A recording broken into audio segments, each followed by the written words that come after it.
আমার প্রিয় ছাত্রছাত্রীরা, চলে এসেছি আজকে নতুন একটা ভিডিও নিয়ে।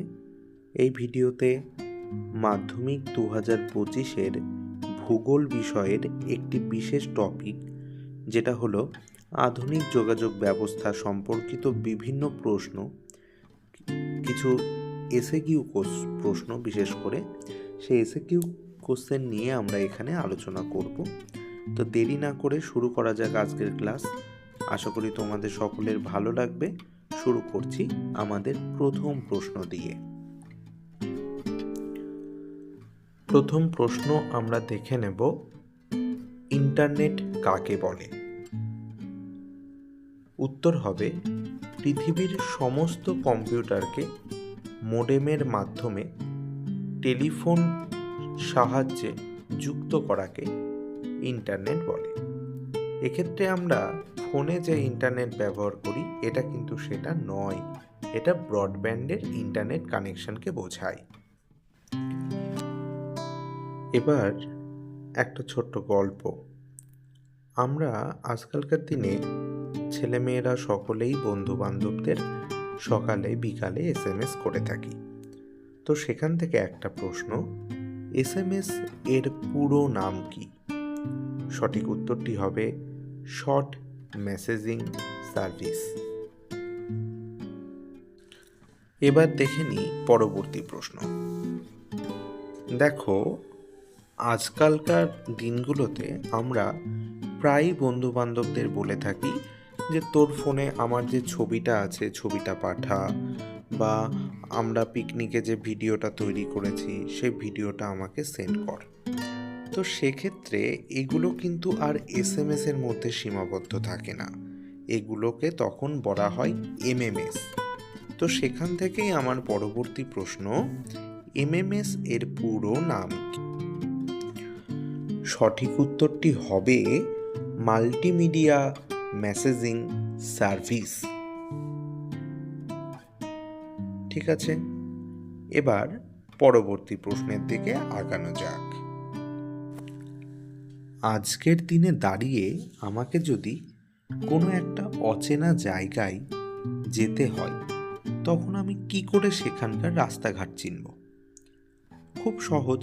তোমরা বলবে যে স্যার, আপনি পকেট থেকে ফোনটা বার করবেন, দিয়ে গুগল ম্যাপে আপনার লোকেশন দেখতে পারবেন, আর কোথায় যাবেন সেই যাওয়ার রাস্তাটাও আপনি দেখতে পারবেন।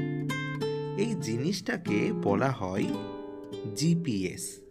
তো সেখান থেকেই আমার পরবর্তী প্রশ্ন, GPS এর পুরো নাম কি? বহুবার পরীক্ষায় এসেছে, মাধ্যমিক পরীক্ষায়। সঠিক উত্তর হলো গ্লোবাল পজিশনিং সিস্টেম।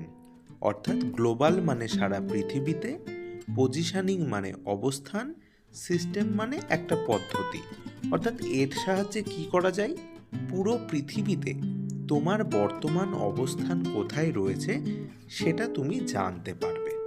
আর এই জিপিএসটা না আমাদের ফোনের মধ্যে একটা সফটওয়্যারের মাধ্যমে ঢোকানো থাকে।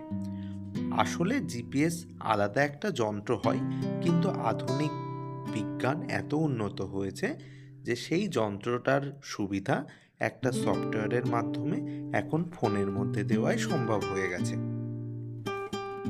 এবার আর একটা মজার প্রশ্ন তোমাদের সাথে আলোচনা করব।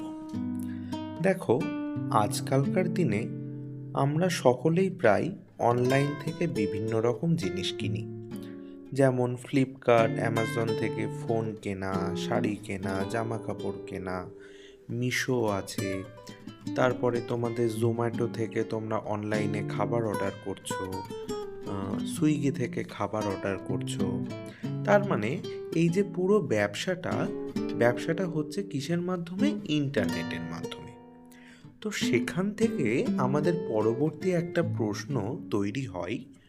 প্রশ্নটা হলো, ই কমার্স বলতে কি বোঝো? তার উত্তর হিসাবে আমরা বলবো, বাড়িতে বসে কম্পিউটার ও ইন্টারনেট ব্যবস্থার মাধ্যমে আমরা যখন অনলাইনে বিভিন্ন পণ্য কেনা অথবা বেচা করে থাকি, তাকে ই কমার্স সিস্টেম বলা হয়।